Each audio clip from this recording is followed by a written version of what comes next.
All right, all right, all right. What is going on, Sean? How are you, sir? Doing all right, feeling good, feeling great, feeling good. How are you? Oh no, not how. How am I? Okay. Yeah, yeah. Well, you gonna let me answer the question, and I just finished talking, and then two and a half a second later, you like, damn, you're not gonna ask me? That's No, crazy, no, bro. no. I mean, Yeah, that was the line. The line yeah, from Big Boy is feeling good, feeling great, yeah, feeling good. How are you? You didn't say the yeah. how are you part. So, Oh no, I'm not supposed to say the "How are you" part. I'm just okay, responding to you. okay. I'm gonna ask you how you're doing, and then you could come up with your other, however you want to respond to it. That's what I'm gonna do. You know what I'm saying? Uh-huh. My bad if I didn't, give you as much of the quote as you wanted. You know what I'm saying? Right. Look, but Right. how are you doing, man? I'm doing good, man. I'm ready to talk about this NFL free agency stuff. We haven't discussed anything. We haven't been around for a few weeks. And I just want to talk about this thing. I want to get this stuff out there. I want to hear from the guys when they fall into the room. I want to talk about a little bit of NBA if we could get into it. You know what I mean? Hmm. Because my Nuggets, they was out there last night, short-handed, but my guy Westbrook, he led the team. He led the team into a win against the Golden State Warriors, who are currently surging. You know, what I mean, they were on a big win streak uh, with Jimmy Butler. They were not short-handed in that game, Hmm. and and the Nuggets came away with the dub despite being short-handed. So but anyway, Yeah. um,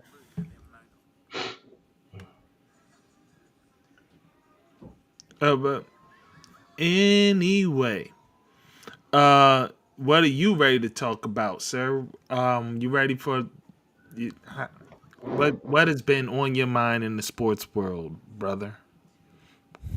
I mean, that's how you want to start this off. You know what I'm saying? Yeah, Yeah, man. I can tell you what's on my mind, man. I can tell you what's on my mind. So there's been a lot of talk about the Niners' moves in this offseason, man, and Mm, and there's been a lot of mixed, uh, different responses, man. And it's very interesting to me that you have the sports media world that is supposed to be these guys. This is what they do for a living. All they do is eat, sleep. You know, executive sports. And nobody has said anything about the fact that, hey, man, what we've been doing for the past 4 years has been we've been kicking the can down the road, Mark. We've been paying everybody, and then every time somebody's up for a contract, what do we say? They say, "Oh man, I don't know how they're going to pay them," and then we have everybody restructure, and then we still pay everybody. We've been doing this for 4 years now, Mark. Okay, instead of kicking the can down the road one more year, it's almost as if partway through the off season where we're cutting people and letting people go, we said, you know what, F it, man, let's just go ahead and just get rid of let's hit the reset button now. Let's hit the reset button now. And that's what's happened. I find it interesting that nobody's saying anything about this being a financial decision and taking the cap hit now.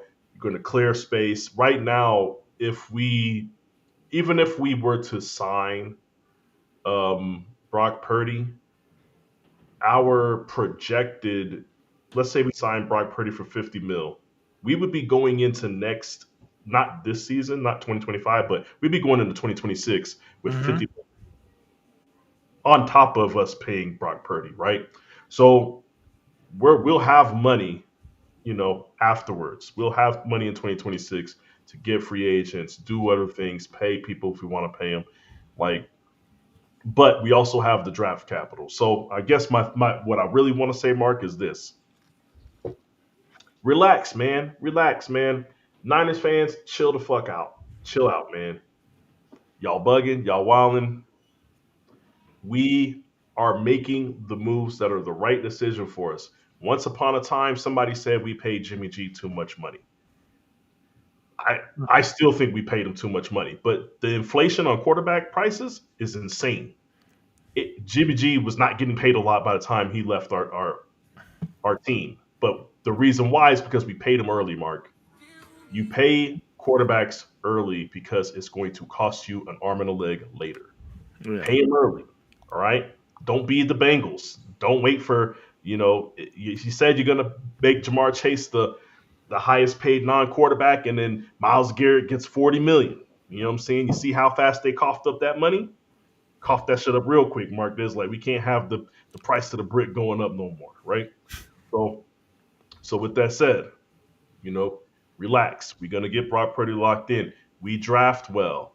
The only concerns that I have right now, because we have the coach, and I'm talking about Robert Sala. He's Mm. back in the building. Okay, he is who kept the team together. He's the one who motivated the team offensively and defensively. For those that don't know, he was the heartbeat. You know what I'm saying? That kept everything together. Hmm. When before it became Jimmy G being the guy that was keeping everything together, it was Robert Sala. Okay, he's back in the building. That helps with all the BS that Kyle be on, except for his late game play calling. But I don't think the stuff that we seen with Debo and the nonsense that happened with the linebacker that walked out in the middle of the game, like that Yeah. stuff is dead. That stuff is dead, because regardless, he's somebody that players respect and that they'll run through a wall for. You know what I'm saying? Like I said, he had that effect on the offense as well. So I feel like we have the coaching, we have offensive play calling. Call it what it is, pluses and minuses with Kyle. He's one of the best in the game. Okay, you have that. Brock Purdy. He, regardless of how you feel about Brock Purdy, he fits our offense. He runs our offense better than a lot. I believe anybody would. You could say there's other quarterbacks that play better than him and that are better than him, and that's true. I don't know if they would be 100% bought into Kyle Shanahan's offense, and I don't know if they would run the offense the way that Kyle Shanahan wants. We got everything else. We need offensive line, we need defensive line, and we have a whole bunch of picks. And in 2026, we'll have a whole bunch of money. Stop acting like spoiled brats, Niners fans. You know what I'm saying? I will take this one down year, okay, and I'll take that if that's what it takes to get our team back right. Okay, we have young players that are good. We'll find more that are good. This is how we got here in the first place. Remember that. Hmm. But yeah, that's what I have. So, I'm sure people are wondering how I feel about it. Is it a sad day? It's a sad day because it's the end of an era. I'm not going to sugarcoat that. It is the end of an era. Our window is closed with that group of players. Okay. Some of these guys ain't going to make it into the next window. I don't know if Kittle's going to be Kittle when we get into the next window. I don't know if Bosa is going to be Bosa when we get into the next window. But I personally think we will be back in the playoffs within 2 seasons, possibly three. Now, whether that means we're going to be contending for Super Bowls or not at that time, I don't know. Hmm. But I can tell you this: we will be moving upwards, and other teams will then go through their cycle that they have to go through that we went through. So yeah, we lost. We didn't lose everybody. Okay, let me address that. We didn't lose everybody. We got rid of them. Like like if you lose somebody in free agency, it feels a little different. Okay, we couldn't outbid these guys. Nah, we cut them and we traded them. You know what I'm saying? Hmm. It's a different feeling. It's a different feeling. Is it Okay. okay? I want to be very clear. You know what I'm saying? I can accept us losing somebody. I still haven't gotten over us trading DeForest Buckner to the Colts. It's different. Okay. Hmm. But yeah, everybody relax, yo. Everybody relax. We got rid of a lot of guys that are old and injured. Okay. Greenlaw, I want him back. Oh. Greenlaw, I want back. Kyle Juszczyk, we cut him, and then he came back, and we signed him to a cheaper deal, so that worked out for us. I don't know if you know about that one, Mark. It's all good, man. Yeah, Kyle Juszczyk was getting paid like running back money, like $12 million a year, something like that. We signed him for like 2 years to eight, whatever. So, when I don't know what happened with the negotiations and what happened with the shit was real. We actually did cut him, and somebody talked him into coming back. It wasn't oh man, we're just gonna do this so we can restructure. Nah. So I Hmm. don't know what happened. The story hasn't come out. It might never come out. But I'm glad that we got Kyle Juszczyk back because the alternative would be picking up Cam Scatterbo and probably taking him earlier than he needs to be taken. Hey, man, your team is very weird in the way that they run things in the off season with these players as of late. Like it's a lot of will they or won't they don't go, come back. Like I don't like that, Mark. Yeah, I don't like it. You're absolutely right. I don't like it. It's nonsense. Be like, if we moving on, move on. We said we were moving on from Jimmy G. Kept him for 2 more years. right. Like, And then it was the Brandon Ayuk thing. yeah, Like come on, nah. When, man. when we play around with these things, we end up in bad situations. Yeah, Brian, just to let you know, you talking about the Colts being a Colts fan. I'll be honest, man. Ever since, ever since, uh, ever since Tony Dungy and Peyton Manning left, I don't know what's been going on over there with the Colts. Y'all have not a clue. Somebody, I can't believe I watch people on TV, Mark, saying, "Yeah, they brought in Daniel Jones." I think it was Chris Broussard talk about Daniel Jones. He's challenging you. He's calling you out, and then he goes through his whole little tirade. He's like, well, I mean, what do you think it is? What do you think it means when they bring in a guy like Daniel Jones? And you know, he's there to take your job. And I'm just like, Well, you're hyping this up, bro. You're hyping this well, up. I we can go ahead and get into this a little bit Yeah, about them. We'll go ahead and get into that a little bit because here's the thing. I do think that they put it in a position of Daniel Jones is here to take Anthony Richardson's job. I think the Colts did do that, but I don't think it's from the standpoint of like he's a threat to do anything. I think this is from a standpoint of we're getting to a place where we think lowly of you enough that if you allow Daniel Jones to beat you out, that says everything we need to know. yeah, And we can walk away from the project that is Anthony Richardson not feeling bad about it. I think this is more so a litmus test about whether or not Anthony Richardson can play football as a quarterback than than Daniel Jones being good. yeah. I'm gonna be honest with you. I agree with you 100%, Mark. Ralph Lauren, what up, Tobias? He said if Daniel Jones wins the QB job, Anthony Richardson should retire. Absolutely. Man, it sounds extreme, Mark, but I get it. Hmm. Like, there's no reason. Like, I don't care what happens in that practice, Mark. I'll be honest with you, man. Let's say they go to camp, right? Let's say they doing all the quarterback drills. They're doing everything they're supposed to be doing. They're running through the offense. Let's say Daniel Jones is picking up the offense a little bit quicker. Let's say Daniel Jones is making better reads. Let's say Daniel Jones is doing all those things. I don't care because when head coaches see the cannon, right? When they see your ability to make a play, when they see that okay, you might not always make the right read, but when you do make the right read, it's a 70-yard bomb, for a touchdown.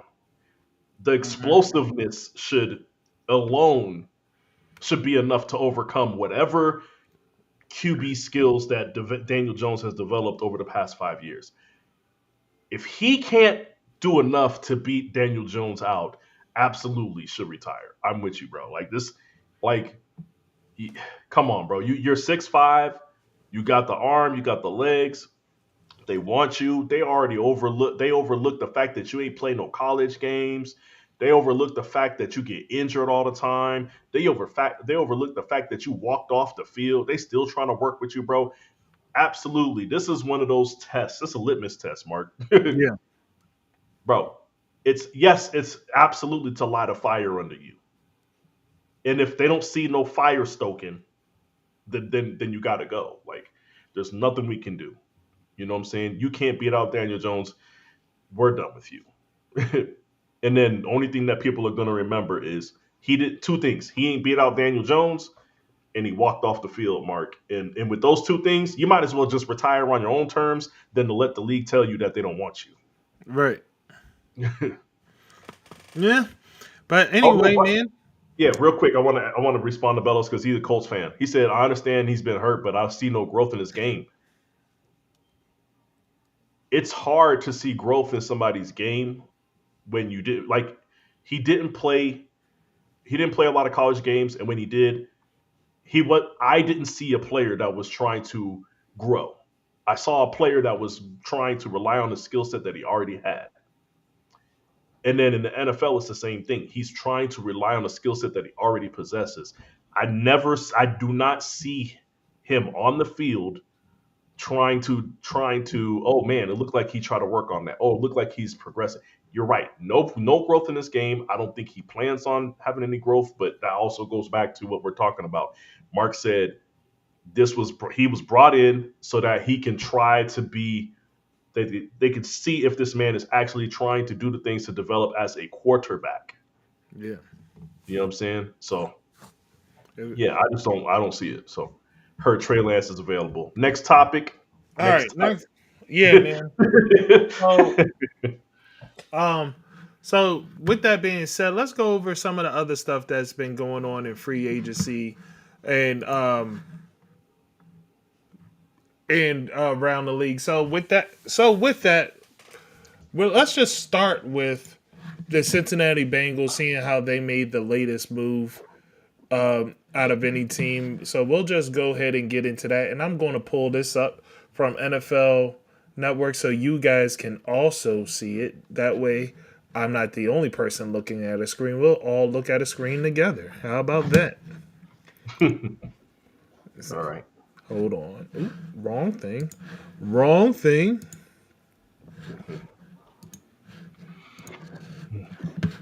All right. Go to my share screen. Oh yeah, look at it. Look at it. Woo! Here we go.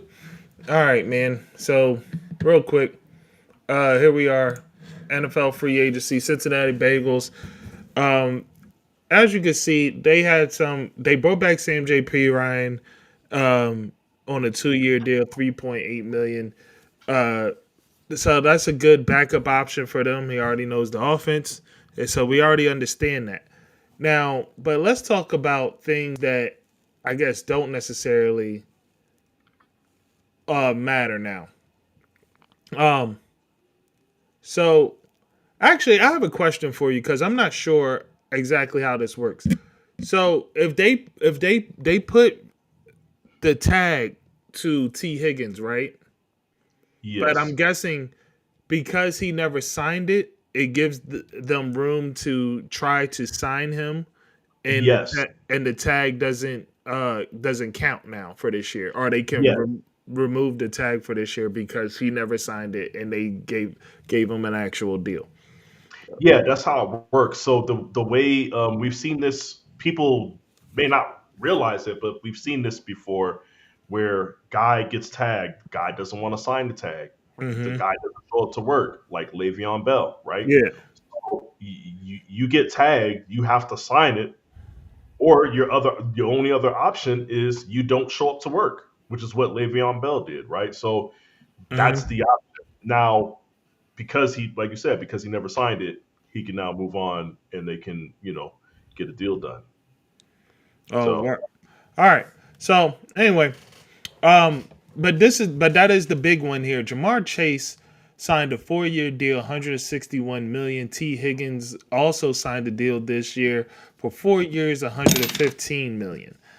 All right. So the number between like that's the big to do and the big topic is the number between Jamar Chase, T. Higgins, and Burrow is what 125 million or something like that somewhere. Something to that degree. It's like it's probably like 123, but who's counting the 1 or 2 million in between right there, right? But Yeah. yeah, so but yes, I mean I'll look it up here in a second. Mm-hmm. Um, yeah, there. Matthew Petty says sign both way too late. That's simple. Absolutely. I know you probably missed it earlier. We said something about signing players earlier than later. Mm-hmm. Yeah, they signed them way too late. So two things, Mark. Uh, I figured out, because of the way it was reported, I figured out what the compromise was. Jamar Chase. So the headline read, Jamar Chase signed and is the highest non QB, Mm-hmm. highest paid non QB, and then T Higgins when he signed, his said highest number two receiver. Right. He's getting paid as the highest number two receiver in the league. Look, man, that's what you wanted. Okay, now suffer in silence because I don't want to hear you. You know what I Right. mean? I don't want to hear nothing from T. Higgins. You've been doing a whole lot of whining, a whole lot of this and that. Like, I don't know why you think they need to treat you as if you're a number one when you're on a team with Jamar Chase. Like, some people just understand where they're at. As good as Randy Moss was when he first showed up to the league, he understood who Chris Carter was, and he just said, "Look, you're Chris Carter." You know what I'm saying? To was nice. He understood who Jerry Rice was. He respected it. You know what I'm Well, saying? no, in both of those situations, those people were the younger guy coming into a veteran player. T Higgins was there first, and he was also a number one pick. And I mean, he was a first round pick First rather, round not a pick, a number. high first round pick. Yeah, he was a high first round pick as well. And uh, like I said, and uh, T Higgins is a little bit older, so like Yeah. he was, so it's not the same. Like Okay. Well, basically, I'll give him. T Higgins had a good rookie season with Burrow, and he was immediately moved out the way. But I am with you on, you made this big to do about like you feeling as though you're a number one receiver and you want to go elsewhere and explore that and all that stuff.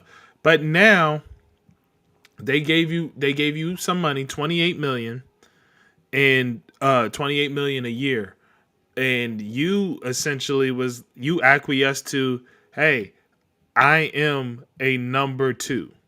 I am not of a number, like it's almost Yeah. like that it's almost like with the money they put you in your place. Yes. Yes. Absolutely. Absolutely. They sold you. Like I said, that's why I said compromise. They sold you on the ideas like, look, we can't treat you like a number one, but we're gonna treat you like you're the best number two in the league, which is that's what you are. You know what I'm saying? Fine, we'll give you that, right? So with that said, here's a real quick to get the comparisons out the way. I'm gonna do it real quick and then we can move on. Better comparison: Isaac Bruce, Torrey Holt. Isaac Okay. Bruce was the man. Torrey Holt showed up after 2 or 3 seasons. Torrey Holt was just better. Isaac Right. Bruce just he accepted it. They still both ate. You know what I'm saying? He was Hmm. in a this is my problem with it, Mark. His complaints is I would understand if you weren't eating or if they weren't feeding you, if they weren't using you. Y'all are both getting used. Like there's nobody else. Like they don't even throw to nobody else on the team but y'all two, man. I don't understand what else you want. Like you get more. T. Higgins gets more targets than some number ones. I Yeah. don't I don't know what you want, right? So like you getting to me, you get the respect on the field, right? You get the double teams, you still get the respect on the field. Okay? You get the respect from your quarterback. From as far as I can tell, you get the respect from your teammates. You know what I'm saying? And so everything he's complaining about is about money. That's what it feels like to me. When you talk about we don't treat you like a number one, but you don't feel like they're treating you like the number one guy. You're not. Well, Like you, now it's you have to ask, confirmed that like, it's all about the money for him because he stayed there. He could have said, "Hey, I'm going to take this franchise tag and I'm going to play on it, and then I'm gonna leave." Like, but no, he said, "Okay, I'm gonna take the deal." Now, I guess he could also look at it from a standpoint that he's missed time at certain points, and that so with this is financial security and life security because you don't know if you're going to make it to the next season. But I mean, truly can't knock his decision. I could no, just make my observations of what his decision was. So yeah. So I just want to be clear, so people understand how much he's getting paid. He is getting paid over the course of 4 years. He's getting paid $5 million less than Brandon Ayuk. So yep. he's essentially getting number one receiver money. No, So he's absolutely getting number one or yeah, he's so absolutely getting top 15 receiver money. Like, thank you. He's getting that money. Like you know what I'm saying. But like I said, I don't want to hear no whining from the Bengals players.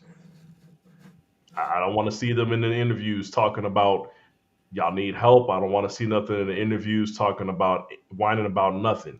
All I want to see is smiles and giggles. You know what I'm yeah, saying? I Yeah. I don't. I especially don't want to see nothing from the Bengals talking about offensive. I don't want to hear nothing about an offensive line. I don't want to hear Mhm. nothing about um, a defense and none of that because yeah, you had the exiting players that you had on defense. You even sent some out the door so you can make this move with Jamar Chase and T. Higgins. People that absolutely were terrors on your team, and now you're like, oh well, I guess you think they grow on trees because you said we're comfortable with Jamar Chase and T. Higgins, and we'll figure the rest out. Yeah, and I like this comment by Matthew Pitt. He said they should have traded one of those guys and found a cheaper replacement. Like, what the fuck were they thinking? Is Burrow not that good? Right. I honestly think they just look at it and say, well, we don't want to test it and find out. Like, I mean, I think they believe that he is that good, but we've seen how great he can be with these guys. He has taken us to a Super Bowl. But Right. like you said, under that same accord, Mark, they have to understand he had a one of one playoff run. Considering the circumstances, you can't say that's one of two and we gonna get him next time. You have to fix Right. everything. We and here's because here's the biggest issue. The fact that the Bengals feels as though this is repeatable success is a little wild in my opinion because I watch all the pundits and everybody talk about the Super Bowl run and like, well, this is the team that got them through the Super Bowl run or whatever. Well, first of all, this isn't the team. You're losing guys now because you have to sign these two wide receivers. You lost guys. And Yeah. not only that, but here's the kicker about that Super Bowl run. Hmm. You have to understand that to a degree that was lightning in the bottle. Yeah. You you guys were losing. You were losing up until the final quarter of the season. Like up until like the final quarter of the season, then you railed off a bunch of games to win. Like you railed off like five straight wins, Yeah. and then you railed off wins in the In the playoffs. playoffs. Yeah. That's not that's not necessarily repeatable. We've seen it this year. Like you and then you did that and then you think every year that you could start off slow, not not have things figured out and then squeak your way in the playoffs and make some noise. Yeah. You Yeah. wouldn't have to. I'm sorry, but I just Go want ahead. to finish this thought. Continue. You wouldn't have to squeak into the playoffs or rail off a whole bunch of wins like by the skin of your teeth with a 38-35 game if you just made a complete team, made a team with an offensive line, made a team that with an actual defense. Now you are putting yourself in a situation that Joe Burrow better be able to run for his life and somehow get 38 touchdowns this season, because if he don't, y'all looking at a 7-10 record. All right, I'm done. Yeah, yeah. So the two things I was gonna say is number one, just because you can doesn't mean that you should. Just Right, because Joe Burrow can play and get the job done and get you wins without having an offensive line doesn't mean that that should be the plan, right? And right. then the other thing is, speaking of plans, why would you choose to struggle? Like you're choosing to struggle at this Hmm. point. You know what I mean? In saying that we can still get it out the mud. You know what I'm saying? Like why do you need to? You know what I'm saying? Look, man, it's like if you were offering me a job, Mark, that I'm qualified for and offering to pay me very well. And then I say, you know what? Nah, I don't want it because you offered it to me. I want to go hit the streets. I want to hit the pavement. I want to go knock on doors. Like, for what? The Right. answer is right in front of your face, man. Like, it just I don't understand what's going on. I can't even feel confident in saying they might draft offensive line this year. I don't know if they will. But I wanted to get to Bello's comment. He said defense wins championships. You can afford to lose a wide receiver. Coming from a Colts fan, I know you understand. You know what I'm saying? You guys went through it with Andrew Luck. Y'all didn't have an offensive line. Y'all paid for that. And Okay? that you pay for it the long way because now dude early retired. Yeah, early retired. And it sucked because by the time he retired early was that's when you guys finally got offensive line. Right. You guys finally got offensive line, and he's like, "Yep, that one season, that's it, I'm out." You know what I'm saying? And it's in to be honest with you, the only reason why you guys went and got offensive line is because you didn't know if he was coming back. It's like, Hmm. oh, if he was here, I don't think you guys would have drafted an offensive line if Andrew Luck was healthy every season. I don't think so. And there's the flaw in the logic. So yeah. Yeah, man.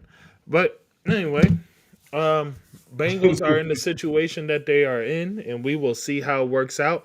But what I do like, and I want to bring this back because I wanted to talk about it briefly, was that Matthew Petty said the comment that he said where he said they should have traded one of those guys. Like, is he not good enough? What the fuck?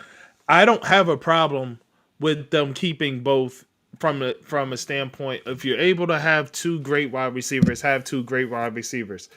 Um, I feel as though knocking any quarterback because he has talented receivers and to get the job done is wild. Like that's a wild statement. That's not something that's not a reason to knock him. You can knock him for if he's throwing ducks and the receivers are making are making Yeah. the pass happen. Like, but you can't knock him just because he has these people on his team. And we got here to this place. It's funny that nobody else does it.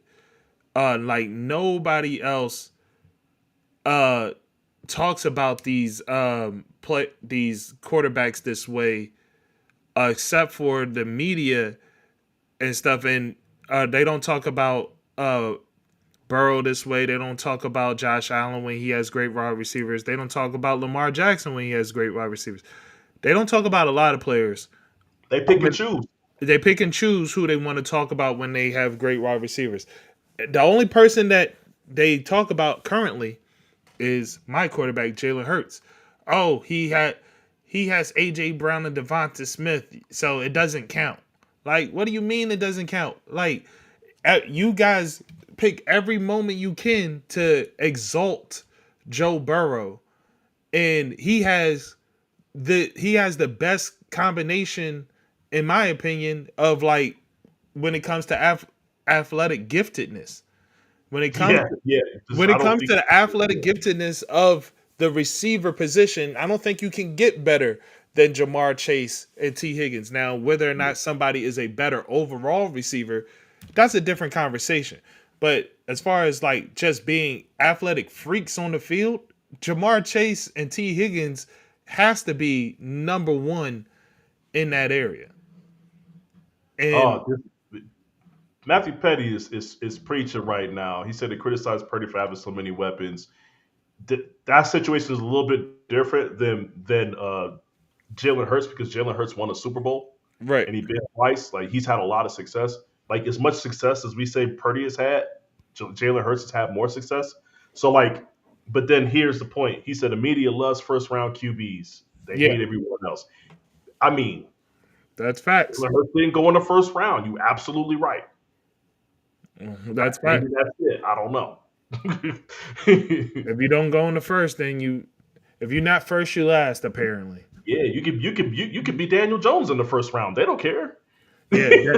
They still gonna ride They'll with still you. say I think Daniel Jones is great. Like, Yeah, yeah, he's still gonna ride with Daniel Jones all the way to the end of the earth. You know what I'm saying? but yeah, That's man. crazy. So Let's get off yeah, the Bengals yeah. train Some real other things quick. probably ain't gonna be as exciting as this. So let's key in on the main ones. All right, so all right, real quick. Miles Garrett, he signed this deal, making him a per year $40 million dude. And as we know, it also includes a no trade clause there uh, for Miles Garrett. But as we as we know, Miles Garrett was saying he wanted to go to a winner and all that other nonsense that he was saying. And at the end of the day, they offer you 40 million, and the Maury test determined that was a lie. Like, dog, you not worried about winning. At least at this point, you can't say you worried about winning. You you signed up to a team who don't really have answers at quarterback right now. And the biggest answer they have is Kenny Pickett. I'm gonna let you know now, bro. Kenny Pickett didn't look good in Pittsburgh, and Kenny Pickett didn't look good for the Eagles. He at times when he played, he had AJ Brown and Devonta Smith on the field or whatever. He still didn't look good then. Like, so let's not think that this is going to be a savior at all. Miles Garrett, they put the bag in front of you and you took it. And I don't like the idea of him talking about, hey man, I mean, I get it, but I just don't like it. Him saying like, "Yeah, man, I think we can win." I know you. That's what you have to say, but like, I would just love a day where like somebody would just be a little bit honest, like, "Hey, man, like, I hope I can win, but they put the bag in front of me, so it is what it is." Yeah, yeah. I would even take the PC answer. There's still a PC answer out there, Mark. You can say, "Hey, look, I'm on the defensive side of the ball. I don't really get into what the offense do, but we got some shit. We got some guys coming in, and we're gonna, I don't really care who wins the job, but as long as whoever, I just want the best man to win out, and not, like there's a way that you can talk Right. about it without you have, bro. After taking that bag, give me that PC answer. Don't give me the one that you gave. Don't lie to me and tell me that you think you can win. Like Right. it's way more offensive that you said that, even though it shouldn't be. It's way more offensive of you saying that after you took that bag. Like, no, I don't want to hear that. Don't ask him no questions about team success. Okay, that's not the person I'm trying to hear from. Yeah, definitely, 100%. But this is where we are with it. I I respect it. I respect Miles Garrett for getting it. No one deserved it more. And honestly, I respect the Cleveland Browns pettiness because this goes back to the Bengals. The Bengals GM said that by the end of it all, Jamar Chase will be the highest paid non quarterback in the league, Yeah, right? Cleveland Browns said we got money and we not really going to be shit. but we can kind of screw this team over by doing this. Yeah. So they said we're going to give Myles Garrett, if he takes it, 40 million. So now now that was your word, right? Jamar Chase is going to be the highest non QB player in the league. Mm. Okay, See that coming. well now the bar is 40 million. That's the bar. Like that's what they said. They was like the bar is 40 million a year. And what did they do over there in Cincinnati? They was like, okay, well, I guess we have to hit the bar now. And Jamar Chase is now making 40.25 a year. They quickly pulled the trigger, my boy. Quickly, the ink dropped. The ink was still wet on the Myles Garrett contract, and it's like, hey, how soon can you print this up? Fax it to him. I don't even know if he got a fax machine. Let's figure it out. like, like I don't know if he got a fax machine or not, but we need that shit instantaneously. We need that. We need him to sign right now before anybody else doing anything stupid out here, man. Because let's be honest, man. Like he's not getting paid more than Daniel Jones. Yeah. Like that's and it's he should get paid more than Daniel Jones.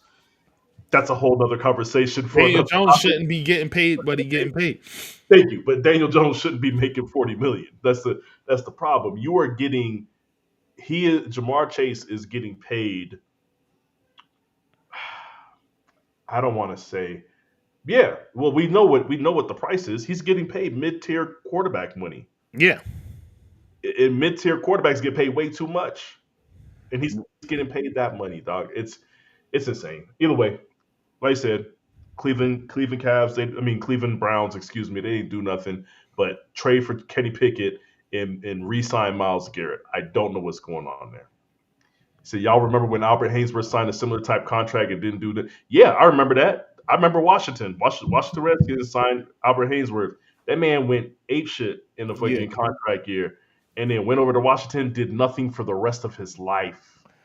Okay, like Yeah. And was purposely being like a POS. yeah, he was a dickhead, wasn't he? Yeah, like he was terrible. Like Purposely. man, I think he's one of those cats that got in trouble for stepping on people too. Yeah, but I think he stepped on somebody's ankle when he was in Washington. He was doing wild stuff out there. He really didn't care. He got his bag. He didn't care. Yeah. Let's hope that Myles Garrett ain't bonking people in the head with helmets next year. Speaking of bunking people in the head with helmets, Mason Rudolph is back with Pittsburgh Steelers on a 2-year deal, and as of right now, that's pretty much the quarterback that's going to be throwing the ball around in Pittsburgh. You got Mason Rudolph, DK Metcalf, and George Pickens. That is a recipe for success. Oh boy, I can Let me see tell you, Mason Rudolph getting jumped right now by DK and George Pickens the moment that he underthrows a pass or just doesn't get the ball to him, because Mason Rudolph isn't very good. Mark, how many weeks? How many weeks over under? How many weeks before we get sound bites, post game sound bites from George Pickens? I How don't many know, weeks? dog. Like I trust that DK won't say nothing, or it'll take him a lot longer. DK seems to whatever he does, whatever his pregame ritual is something wrong with it because he act crazy on the field. But for whatever reason, when the game is over, he's calm and he's like, I don't know what you're talking about. But Pickens over under. I'm saying 3 games. I don't know how long it's gonna be before George Pickens. You either hear him on a field mic somewhere, or he's in the post game talking crazy about Mason Rudolph. Because I honestly don't see how this collective of quarterbacks and wide receivers can exist. Yeah. To I coexist. don't understand what that locker room is going to look like. You have DK Metcalf, who's a crash out on the field. Yeah. You have George Pickens, who's a just all around YN crash out. Yeah, Like he's yeah. a YN crash out. And for those that don't know what YN means young ninja. Um, so Yeah. he a young ninja crash out, and then You got Darius Slay. You got Darius Slay, right? That's the next one. Who Hmm. who in general just likes to run his mouth. Like he likes to say things when it may not necessarily be the time or appropriate to talk about that particular Yeah. subject. So So, I want to be. Oh no, my bad. Go ahead. I'm gonna let you finish. I'm gonna bring up something about George Pickens. with that, I mean, we've had this situation in the past where AB was just recording in the locker room, like his face, and then that became a big to do with Mike Tomlin, like, and now you got Darius Slay with a podcast who at times have made himself or the Eagles the headline by having a conversation on a different podcast having or just saying something himself. And so it's going to be interesting what that locker room situation is going to be like for the Steelers, man. Yeah. So real quick, I want to be very clear, man. Like, I I don't know if people put two and two together. Do you remember the video of George Pickens on draft night, Mark? No. He's standing. You've seen the video, but I don't think you put two and two together as him. He's the dude that's standing in front of the TV, and he's like this, and he got the shiesty mask on, and he's all getting all crazy because he got picked. Like, do you remember seeing that video? Uh huh. That was George Pickens. Like, we should have known then what type of what he was on. You know what I'm saying? Because I remember it was a whole thing where people said, "Yo, what was he doing? Why is he standing in front of the TV with a white beater on with the shiesty on?" Like, I don't know, but look, YN through and through. Yo, George Pickens. if I was drafting and I saw that, I would have been like, dog, yo, we got to pivot right now. We're not drafting him. Look, Find somebody else. I'm gonna find it just so I can, even if it's just a still photo, I'm gonna find it so I can bring it up real quick. Because I would you have need. said immediately, we have to pivot. We're not drafting that person. He That's not said, happening. "Said we're not drafting him. We can't do it." Yeah. Brian Bellows says Mike Tomlin doesn't have control of that team like he used to. There's no leaders on that team like the past. And I believe that. I believe that there's no real leaders on that team. Speaking of the Steelers and a possible quarterback, Cam Hayward was quoted as saying, like, because they were asking him, "What's your pitch to Aaron Rodgers to come to the Steelers?" He said, "Essentially, I don't have a pitch. My pitch is, do you want to play for the Steelers or not? Like, make a decision already." That's yeah, that's And that's crazy. another thing.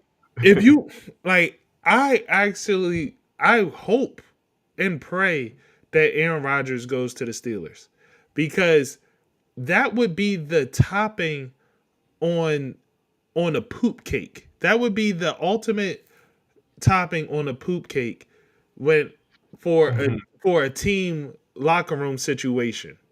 Aaron Rodgers. Aaron Rodgers, who for over the last 4 to 5 years has pretty much given every GM and team his butt to kiss and basically said, "I'll show up and play when I feel like it. I'm not going to I'm not going to do it in any other situation." So, Yeah. So hold on a second. this Yeah. is the picture that he's talking about, Oh, guys. I'm about to hit play. Hold on. Hold on a second. Yeah.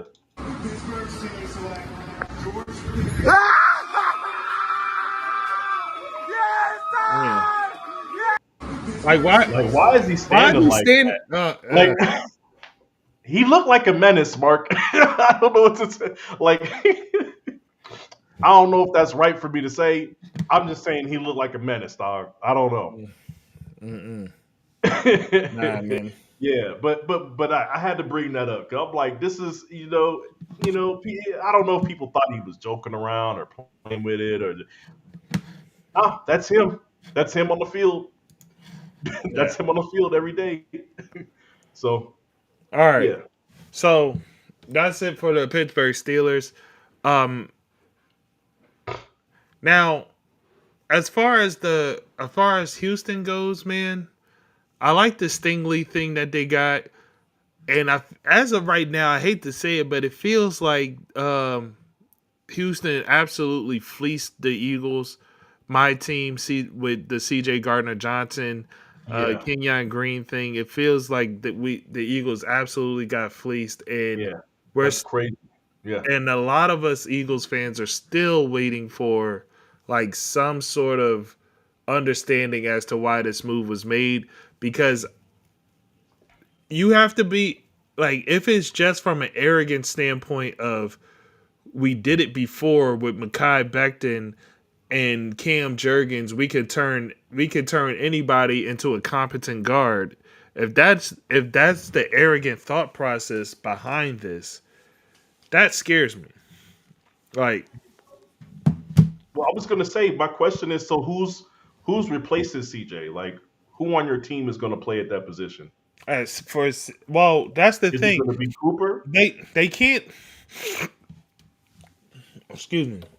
The Eagles can't say that they believe that they have the backup in the building, or they have the starter in the building, or nothing like anything like that, because that's not true. It's confirmed reports that the Eagles were heavily going after Justin Reed, and they can't say that it was a money thing, because the Eagles were willing to give Justin Reed more money than they gave C.J. Gardner Johnson, so which Gluttony, huh? that's also being reported. Gluttony, huh? That's what it was. They So just greedy. so they like you Yeah, guys. So it's literally just you guys made this move, and like it feels like this might have been a little personal, or or your analytics from the like C.J. Gardner Johnson gave up this amount of touchdowns or whatever, blah blah blah blah, from the analytics saying that he didn't rank very high. You guys took that to heart and didn't use the eye test, and got rid of a guy you absolutely shouldn't have. So I don't we don't yeah. have those answers yet. But Yeah, well, okay. So what I was going to mention too about the just real quick, I know you already moved out from the Texans. Um, the signing of Christian Kirk, mhm. I like it because their wide receivers just tend to get hurt. So yeah, them getting and look, it says in exchange for a 2026 seventh round. Mhm. I feel like that's a phenomenal trade. Yeah, Okay, cheap. and you need depth at wide receiver at this point. You just have to understand that. So all right. Colts haven't done nothing They of signed note. Daniel Jones. Yeah, well, we already talked about that. So Yeah, it's crazy. You know what's wild? Daniel Jones getting paid what he got paid, and then the Giants. Shout out to the Giants though. They said we cutting you, yeah. okay? And then this man gets signed for 7 million a year. Insane. Balance is now restored, but it's too late for Giants fans. But that's got to be a heartbreaker if you're a Giants fan. Like we signed him all this money, we cut him, we eat the fucking cap. Somebody pays him what he's actually worth. Yeah, but Yeah, oh, I gotta bring this up, man. I gotta bring this up. The fact that the Kansas City Chiefs re-signed Kareem Hunt on a $1.5 million deal with incentives, and how crucial Kareem Hunt was to the Kansas City Chiefs' early success, it feels a little disrespectful. it is disrespectful, Mark, and I feel like there's two things that's happening there. Um, Number one, they love Pacheco.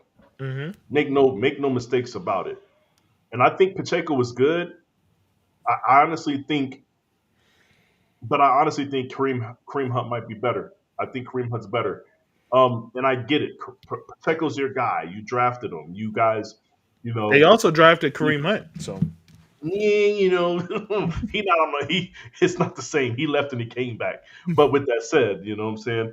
Uh, with that said, Kareem Hunt is essentially paying for his sins right now, man. hmm And the thing is, they're like, hey, look, the Browns were probably the only team that was going to use you the way that you were being used, and they let you go.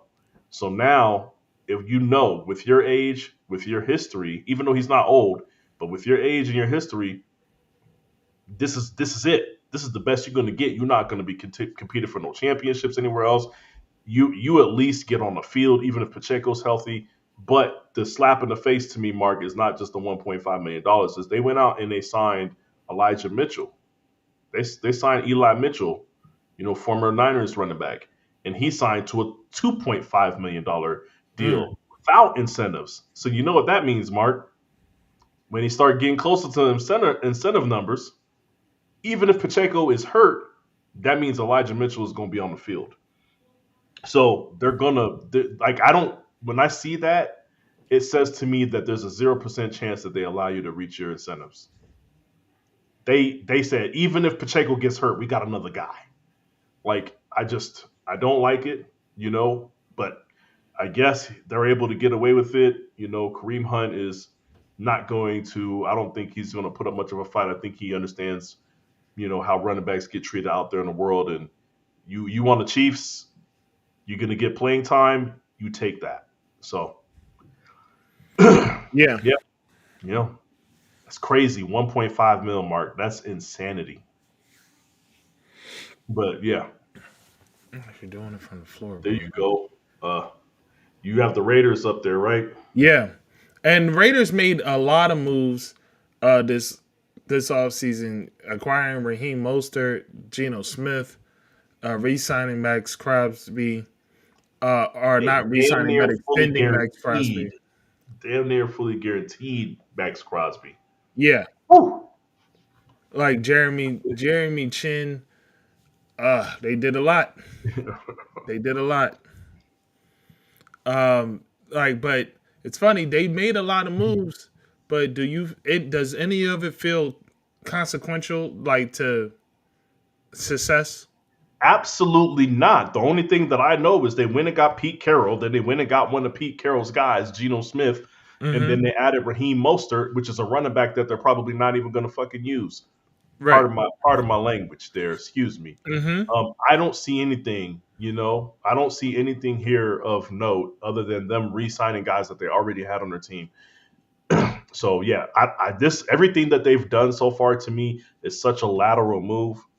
I don't know if I don't think Pete Carroll fits the culture, the typical Raiders culture, Right. but I get it. You're reaching out, you're trying to get a winner.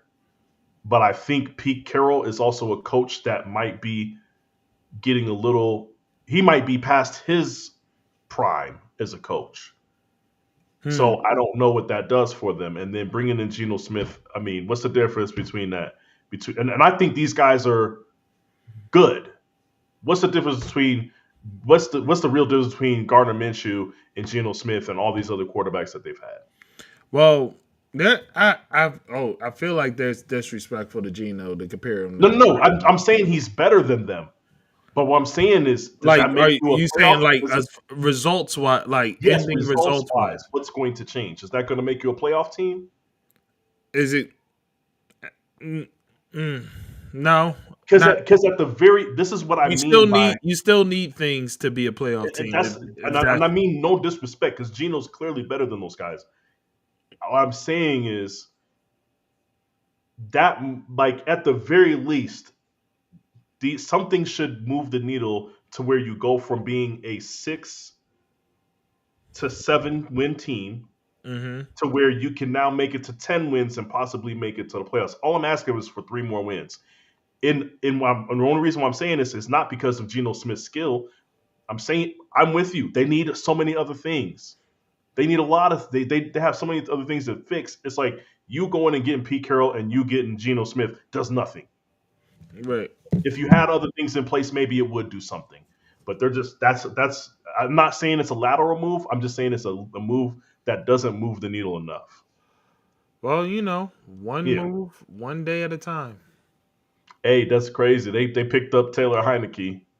Yeah. Yeah. Oh, excuse me. Re-signed to a 1 year deal. Look, man, bring that boy in. I promise you, you get the same results. I promise you get the same results. Yeah, I don't and know, man. the wild part to me about the Chargers is that they re-signed Rager for what? That's insane. He's still in the league. I thought he was gone, Mark. Like for what? And then Mike Williams is coming back home, which I find hilarious. He's coming back to. He's back. Hey, you know what? Look at that. He back. 1 year deal, 6 million. Hey, look, grass ain't always greener, my boy. You Yeah, know, I that's will. crazy. I will say this: 6 million in California feels like pities. That ain't going nowhere in California, boy. You might be able to buy you a nice little townhouse. Hey, maybe. Hey, look, hey, I don't know what you're doing out there, but yeah, Well, here comes to the fun part for me. okay. NFC East. Boy, oh boy, Dallas Cowboys. You guys, y'all not doing nothing. I'm not gonna hold you. They have to be some of the worst in the. Hey, you got some comments in here for you. What's that? Read it. Let's see. Where we at? Yeah, I just put on the screen. Uh oh, Rager. Oh, yeah, okay. Right, I'm That's sure. that's wild. I don't know why he's trying to disrespect you like that. But but yeah. So nah. But what I was saying is they went out and it's like we need running back help. And what do? They get Miles Sanders, right? Right. And then they get Javante Williams, and I like Javante Williams. Uh-huh. What what offense are you guys running? Because you guys don't run an offense that complements Javante Williams' running style. He's a between the tackles guy. He's not speedy. What offense are you running? Are you changing your offense? Or are you just getting a random running back that's good? Right? Paris Campbell 1 year deal does absolutely nothing for me. It's almost as if Mark they done paid everybody too much money and they can't do Yeah, like what nothing. what's funny to me, man, what do you think of DeMarcus Lawrence comments, bro? First off, the whole beef between Demarcus Lawrence in what's his name Micah Parsons. I'm Uh-huh. here for it, Mark. Ain't nothing don't nothing feel better to me than watching two Cowboys players crash out and in both of their comments they're talking about how bad the team is. That I've never seen it before, Mark. I Yeah. never seen it. You ain't never gonna win a championship staying there. Yeah, yeah, you're trash. You was here too. We didn't win nothing. And then on his own, Micah Parsons said something about, if they don't win before his next contract stuff come up, he's just gonna ask for a bunch of money and stay, and he don't care because he know he's not gonna win. I'm like, in what world are they living in, Mark? What? Like this is insane. I love it. I love seeing the meltdown, Mark. I've never seen anything like this before. I'm Dog, all for it. I'm all for it. I mean, dog, which one of them is lying? Y'all both telling the truth. The Cowboys is ass. I don't know. What are you guys arguing about? like dog, he was like maybe we be better if you stop pieing or some shit. Like Dog, hey, look, man. I love it, man. I love to see it, man. I love it. But yeah, I thought it was insane. I was like, y'all doing this in public? but the best part to me is that like the veil of the Dallas Cowboys Hmm. is finally falling apart. It is. It is finally completely falling apart to the point of like, no, you guys are just a flat out laughing stock joke. Like they're the America team, the the the Jerry West style glitz and magic to hide what is Oh, really Jerry going. Jones. Yeah. Like, no, I meant Jerry West Oh, okay. Yeah.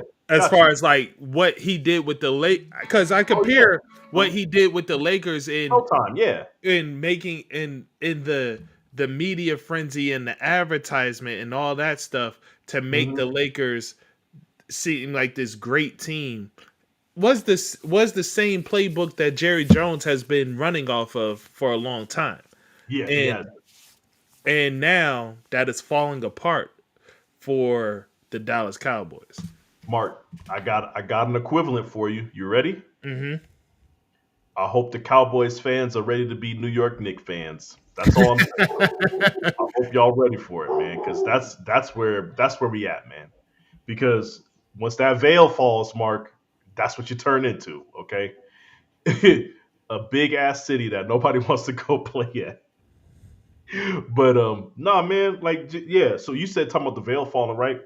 the Hmm. first the first thing that let me know that it was around the corner was when remember we spoke on it. It had that clip, and it was Jerry Jones being asked questions by his radio show, like Hmm. his radio show that he pays for and sponsors, and he goes on there every Sunday or every Monday, excuse me, after the game to go talk to them. Like this is his radio show, and they're asking him why he ain't make no moves before the trade deadline. Like that should have been your sign. Like you beefing with your own radio station, your own y'all following up.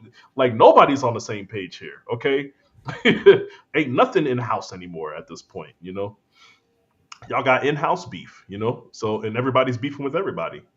So I mean I don't know. I feel great about it. Maybe Cowboys fans don't, but It's beautiful. It's a yeah, beautiful beautiful. sight. I love it. All the other moves, they didn't do nothing. So Dante Fowler's the only one, but I still hey, don't that much Sean, of look it. at that. You and I What? just talked about this dude. I didn't know he was still in the league, Mark. Neither did I. I did not know Yo, Solomon that's Thomas was still in the crazy. league. That's crazy. That is insane. Hey, that's insane. Oh my god, Hey man, that's like Greg Hardy level right there, dog. that's crazy. Oh Uh, my god. Yeah, interested. But yeah. For those that don't know, Solomon Thomas was a 49er that often got in trouble with suspensions and off-field issues and all that stuff. behavior all tied to behavior. All the wrong things you want from a football player, that's what Solomon Thomas provided for the 49ers. Yeah, And yeah, now he is on the Dallas Cowboys. So, yeah. I want to be very clear too for people that really don't know where he came from. He was our third overall pick in the draft. mhm. Third only because we fleeced the Bears into Yeah. trading up to the second spot so they could draft Mitch Trubisky. I think we both lost the trade, but but either way, but that was that pick. That was the fleece pick we wasted on fucking Solomon Thomas. Yeah, Right. good fleecing to waste. All right. Now to the Eagles, man. I like this Aziz Ojulari thing. I like this Aziz Ojulari No, thing. I like it. Like bringing in more continuity of the Philly Bulldogs um, is nice. You know what I mean? Because now you got another player that played with all these guys before Yeah, on the team. For those that don't know, Aziz Ojulari, he is a Georgia Bulldog yeah, of the Georgia Bulldogs that was Jalen Carter, Jordan Davis, Keely Ringo, N'Kobe Dean. Like yeah. so bringing in Aziz The is just continuity. is a good continuity piece. He's a young guy with a lot of sacks over the time and everything. So that was a good move by them on that part. Dory Jackson, we'll see, but I'm open to it. And I do like if AJ Dillon can be the same person that he was 2 years ago or last year. I think that this is a excellent spell back. He's an excellent spell back and an excellent power back. I think I kind of feel as though AJ Dillon might have been a move made in anticipation that the NFL decides to ban the tush push. Hmm. Well, in general, I don't see it that way, but the way I see it is, it just makes everything that much more effective. It does. What happens? what happens when the two people behind Jalen Hurts are AJ Dillon and Saquon, and not Saquon and Ertz, right? Yeah. Did I say Ertz? Goddard, excuse me. Right. Yeah. What if it's them two? Right. Now you got a power back there. That's You true. have Saquon who's everything back. Like there's just so much more that you could do there. But yes, there's some truth to what you're saying. Maybe that's the thought process. But I like I like it when the Eagles, if me as just a fan of the NFL, I like it when the Eagles have a power back. Yeah. Doesn't happen very often, but No, when it but does, it works out. yeah, when the Eagles have a power back, it looks nasty. It looks crazy. Yeah, So I mean, LeGarrette Blunt, like to before Saquon, LeGarrette Blunt was my favorite Eagles running back. So yeah, um anyway, Washington Commanders, they re-signed Noah Brown, which is good in my opinion. Bringing back Zach Ertz, another big deal.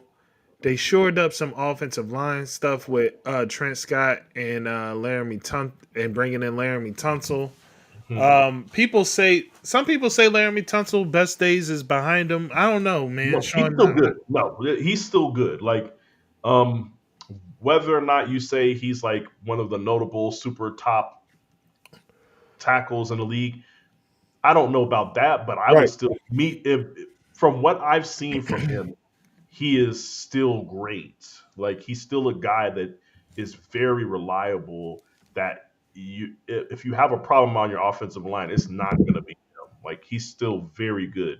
So I don't know who's saying that his fall off is happening, but they need to. I think they're mistaken.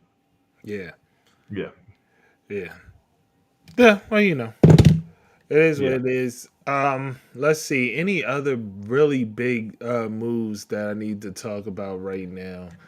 Uh, Joe Thuney to the Chicago Bears. That could be a big deal for them, and Jonah Jackson. Those are two moves that could be a big deal for them because they need offensive line help.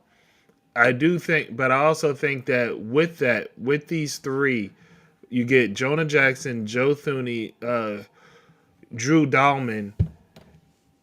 This kind of puts I shouldn't say on the clock, but it the excuse making for Caleb Williams can't be there in the second year. That you have the receivers and now you have the offensive line help. yeah. So And I'll be honest with you, the Bears probably had one of the better off seasons, man. right, they did. Being able to really, really secure up offensive line. I personally like the Grady Jarrett signing. Mm-hmm. What I'm saying? That's kind of a big deal on the defensive side of the ball. Their defense was already pretty good, but this makes them that much better, right? You got it. Now you have an anchor in the middle of your defense. Um, yeah, great, great pickups. They need offensive. That was their top need, if you ask me, was offensive line. They signed three guys. All three of these guys are better than anybody they have on their entire offensive line. So, Right. yeah, I honestly think it, you're right. No excuses, man. It's time to put up or shut up, man.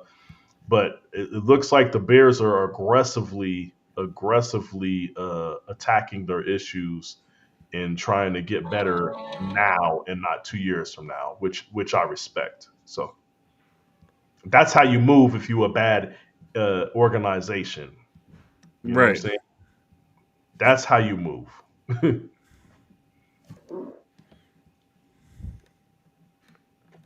Yeah. All right.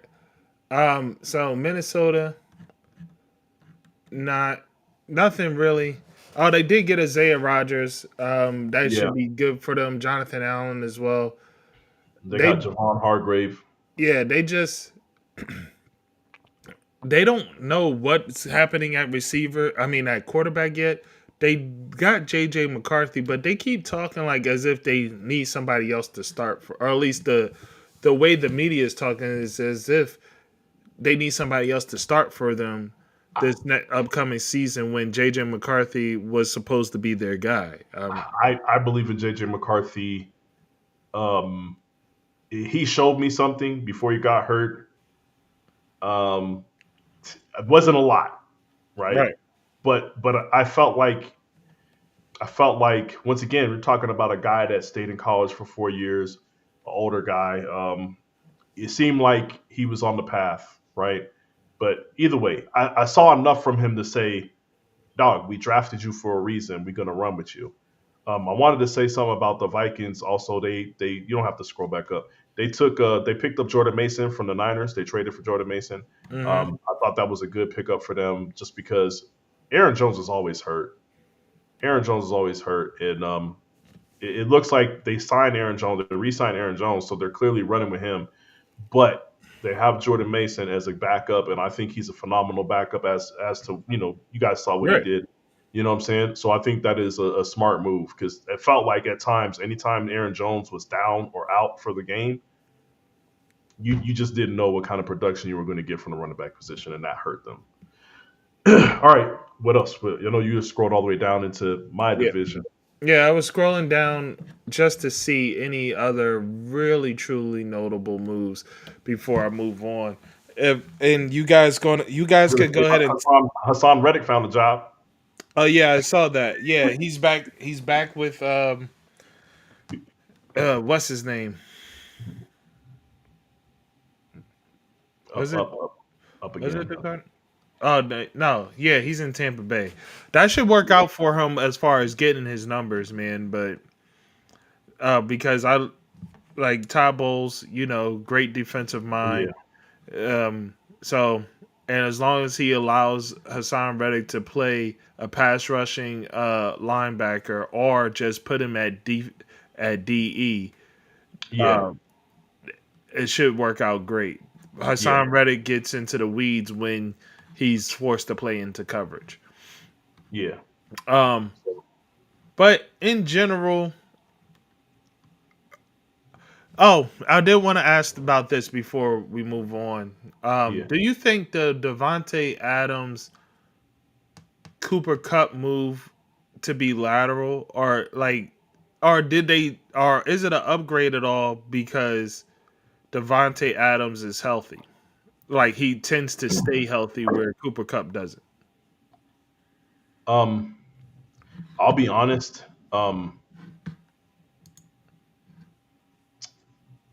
It's I think it's a I think it's a somewhat lateral move. Um, I don't know if it's fair to judge Devonte Adams off of the season, off of the seasons he's had with the quarterbacks that he's had, or even Hmm. with the half a season or partial season that he had with Aaron Rodgers. Me and you both feel like Aaron Rodgers he's done. You know Hmm. what I'm saying? Like he didn't seem to be capable of being as accurate as times past. He didn't seem to be as locked in or dialed in as time as he used to be. So I don't want to judge Devontae Adams on that, but I will say that would give me cause for concern for the Rams, just on the strength of you have a guy that's been playing his entire career within your system in Cooper Cup, and then now you have Devontae Adams. I don't know how it's going to work, but I think that at best, it's an upgrade because he stays healthy. But at worst, I think it's a slight downgrade just because he doesn't know the system. So it's a fairly lateral move, Mark. Yeah. I just don't. I understand, right, Hmm. on the sense of availability, but other than that, it's a lateral move.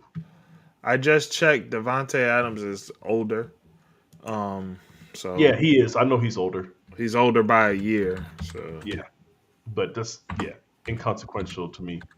yeah, but I was just trying to see if it was a situation of like, well, he's about 6 months older, so Yeah, that which isn't, but yeah, and I but was like gonna say, I was just trying to see if it was like a difference of age or anything like that, but no. nah. Like I will even say this: like if you had questions about workload, Devonte Adams can handle the workload. He's done it for years. Right. Um, You have questions about whether he can play everywhere. He can play everywhere. Like it's really a lateral move, Yeah. man.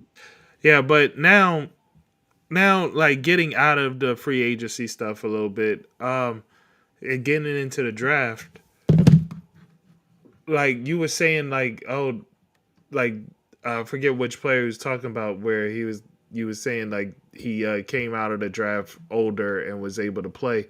So I Like guess a Bo Nix. Like Bo Nix is just one of them.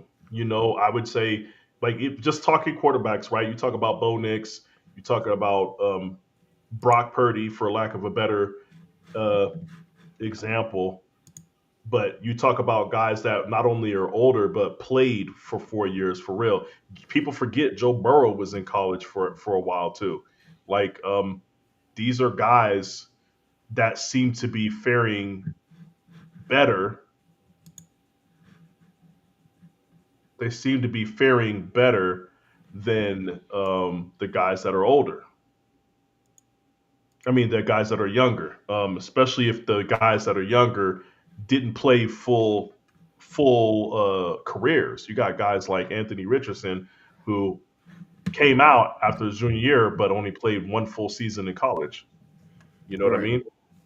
So, so when I look at the older guys per se, I think there's some skill position players like some wide receivers that came out a little bit older. Like I can't remember if Amon Ra is one of them.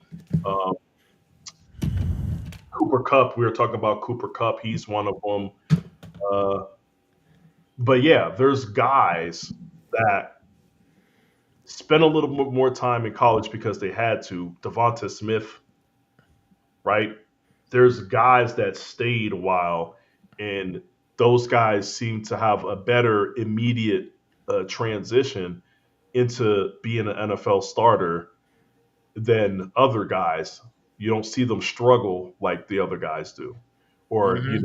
you're waiting to see them reach their potential. They're kind of maxing out their potential almost immediately as soon as they come to the league. So Right. I feel like there might be something to that. And if I feel like there's something to that, Mark, I'll give the NFL scouts some credit, right? And I'll give the GMs some credit. You know, I don't think they'll be onto it as fast as I will, but I think that eventually it has to become a documented trend that they say, you know what, maybe we should look into this. Yeah. So I don't know when that'll happen. I don't know if this is the draft that it might happen, but that's something that I'm going to be looking at during the draft when I see players getting drafted, and it's like, okay, you're a wide receiver, and you're a senior, you came out in the draft versus, hey, you were a junior, you started 1 year, but you showed great potential, your physical capabilities, and you're kind of a project.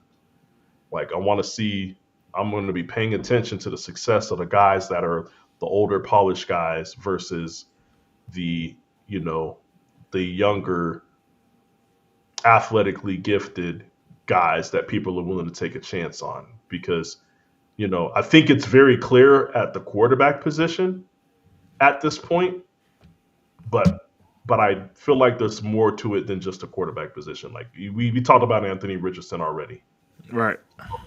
and then you talk about Bo Nix, and it's night and day. Yeah. And anybody would have told you a year ago that Anthony Richardson was a better prospect and had more potential.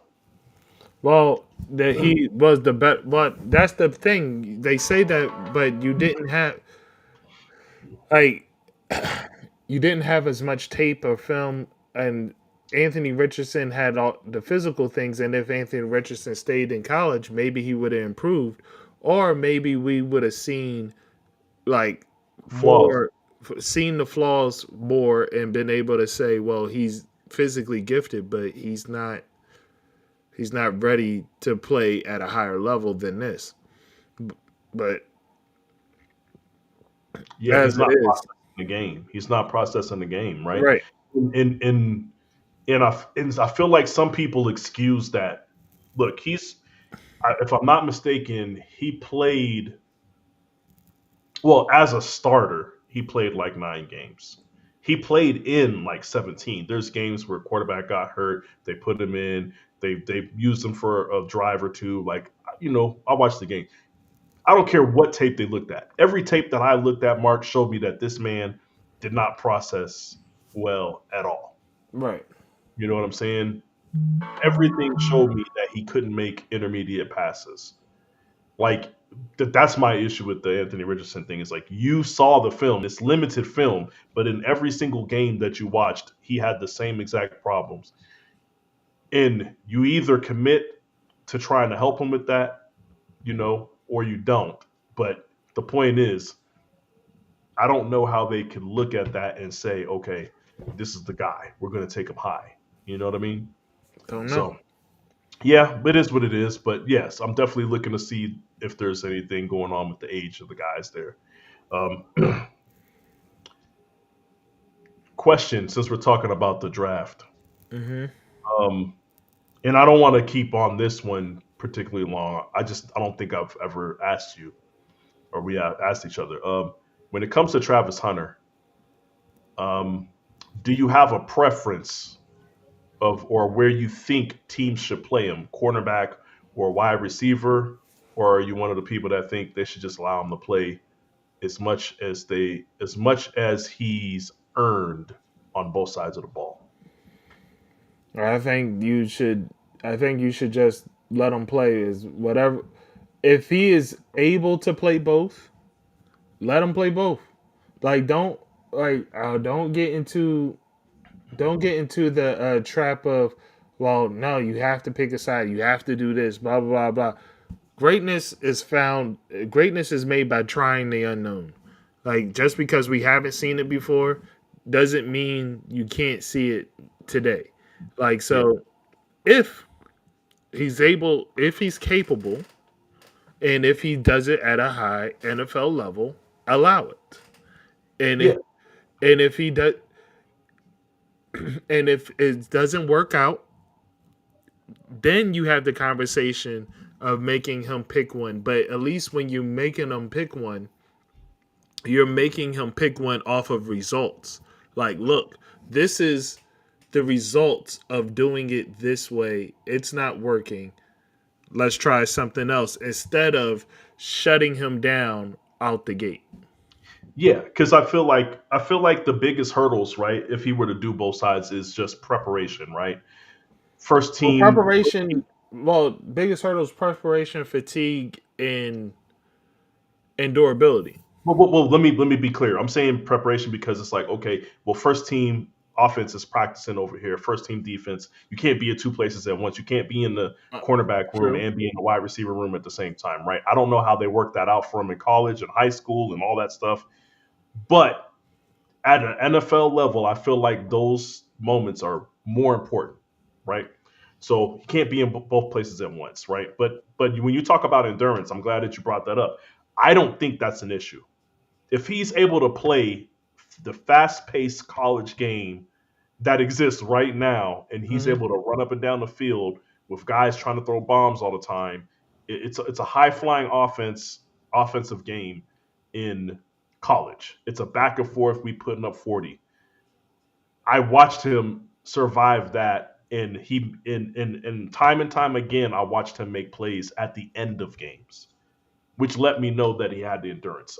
I think I Well, might be one of the only people that's not concerned about endurance, but yeah, I used fatigue to be clear, fatigue. Yes, well, but yes, fatigue. But I don't feel like I saw anything from him in college that said that well, fatigue was I going to be a problem. I mean, understand that, like, well, the physical punishment of the game can also lead to fatigue, and Yeah, like no, yeah, so, and like then that's why I brought in the fatigue part and the durability, yeah. because Durability is yeah, because the NFL these guys, there's guys that are bigger than you, but just as fast as you are. They're like, you know what I mean? It's going to be like, so that's always that's always part of it is, hey man, are you one of those that could take those hits? The only Yeah, and the only way you ever find out if you're one of those that could take those hits and keep playing, or take those hits and deliver those hits. Like, because playing both sides, that means you're taking hits, and and you going on the other side delivering hits to somebody that is bigger than you. Or yeah. like, It, so, because it it's not like Travis Hunter is one of the bigger guys in it no, no. coming out. So that's Yeah, the part that can be a little bit questionable. yeah. I'll say this. I want to be very clear because Hmm. um yeah, real quick, Troy, you're talking about which game that was. I don't remember who they were playing, but I remember it. He had the catch, the crazy ass catch, where he's basically getting clothesline tackled to the ground, and he caught that shit through the guy, whatever. And then on the defensive in overtime on their defensive possession, he stuck his head in there and got a big hit on a running back to cause a fumble to save to end the game. So this is what I'll say about when you're talking about durability. He hasn't been hurt his entire college career, and he's played every single snap his entire college career. So durability, I don't have the questions. Endurance, to be able to play every single snap on a college level is unheard of. It's never been done. Okay, so he's already done something that's never been done when it comes to fatigue, endurance, durability. So I look at him like Allen Iverson. Allen Iverson was a small dude. The way he ran up and down the court, you would think that fatigue would be a problem at some time. You would think durability would be a problem, and it just turned out he's just tough, right? Yeah. I feel like I've seen enough to show me that he has the durability and the endurance. But here's the kicker, right? So with I like that you said it like, hey, if you make the depth chart on the depth chart, you qualified to be the number two corner, or you qualified to be our nickel, right? And Right. then on the wide receiver depth chart, you qualified to be our slot receiver. I feel like you should let him play, Right. right? I feel like you should just let him play. He earned those. You have to let him play, right? And this is my concern. Everybody else is concerned about whether he can continue playing every single down. I have an opposite concern, Mark. My concern is if he doesn't play every single down, does that affect his play? Right. Because when you're used to doing something a certain way and you have your rituals and you have all that stuff, part of it is some people they get cold when they sit down. You know Yeah. what I'm saying? Then they got to get like your They get body. out of the game. They lose Yeah, focus. your body reacting different and your mind's reacting different. He's not used to the downtime. I don't know if him playing one side of the ball is going to negatively affect his performance. Right. And that's something that I like. It's not a big enough concern for me to just say by no means we're going to keep him on one side of the ball. But that is something that I think people are all looking at it one way and they're not exploring the other side of it. Um, but yeah, it's once you're in a rhythm, you're in a rhythm.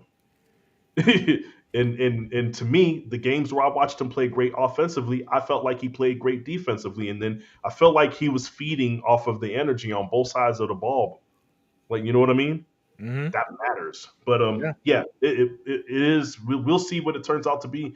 I'm like you. I hope whichever team drafts him doesn't do the thing where they're just like, you will play corner. Right. We're not even going to explore the option of you playing wide receiver. What I think is going to happen is something that happens in between. I think every team has already made up their mind. They're going to play him at corner, and then they're going to have packages for him at wide receiver. Yeah. But I But don't but like the. But me personally, I I don't don't like like the package thing because the package is see through, whereas like him just playing. yes. Oh, he's on the field. And then guess what they're going to do for the beginning? The first 5 or 6 times he ends on the field, they're going to use him as a decoy. Yep. Like you're not really playing him a wide receiver. You know, to me, you're disrespecting his skill. You're Yeah. disrespect. You know what I'm saying? It's like when they do. Oh, we got a Tim Tebow package. We got a Tim Tebow back package with the Jets. Bro, you're not fooling enough. You're not fooling nobody. You're running the ball. Hey, say, well, I get maybe he turns out to be like what's his name from the Saints, and every time he's in the game, people still fall for it. I don't know, but Taysom Hill. yeah, Taysom Hill. Maybe he turns out to be Taysom Hill, and people just still fall for it. I don't know, but that angers me every time I see Taysom Hill destroy a team. It angers me, Mark. What did you think was going to happen? How many times does he have to run this play for you to know that he's not passing it? Never mind. But anyways, I digress. I'm gonna get off the Taysom Hill. But yeah, I'm excited to see it. I'm hoping that the team that drafts him plays him on both sides because I personally think that he has phenomenal instincts as a cornerback. I think everybody doesn't question that. Everybody thinks he's capable of playing cornerback because of his physical skills and his athletic ability. To me, he's like a smaller Jalen Ramsey. Right. I don't think he's as locked down as Jalen Ramsey, but you're talking about the things he can do. He can run with it. He can run with people. He can jump with people. You know what I'm saying? He can do all that. Now, offensively, I think he just has great the hand-eye coordination. He can track. He has great ball tracking skills. He has great body adjustment skills. You talk about somebody like a George Pickens that he's going to make whatever body adjustment he needs to make to be able to catch the ball, covered or not. I feel like Travis Hunter has those type of skills. You know, he's not as physical as George Pickens because of his size, but I'm saying I feel like he has those skills. He has the athletic ability. I just feel like I don't want to see them downplay his wide receiver skills. Mm. Yeah.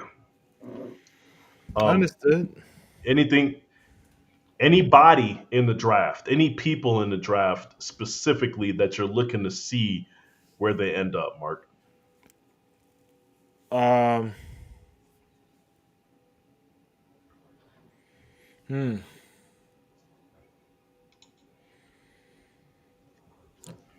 At this point, I'm interested to see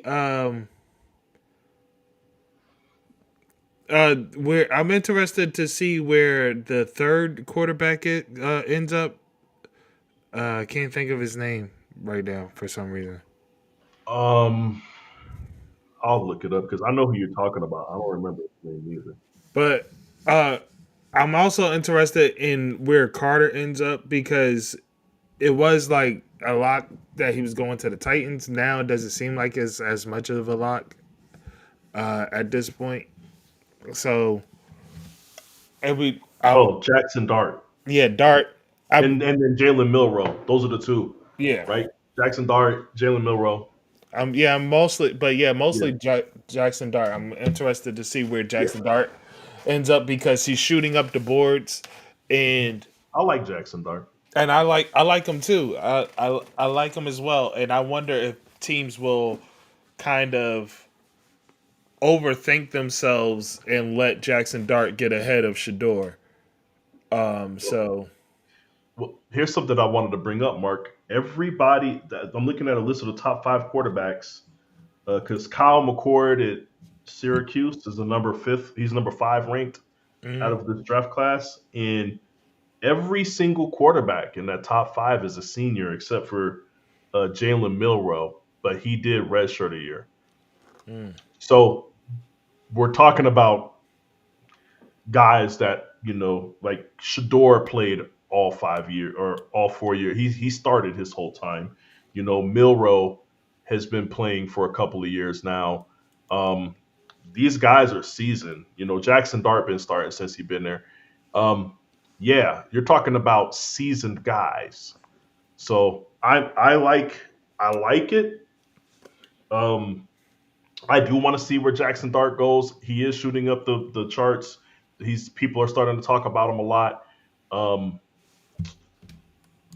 I think he gets taken pretty early still. I would be surprised, but I mean, I'll be honest with you. I don't know because it's this is the weird thing, the weird spot that the NFL is in right now. Everybody thinks they have franchise QB, Yeah, and the guys that don't think they have a franchise QB are stuck in a contract.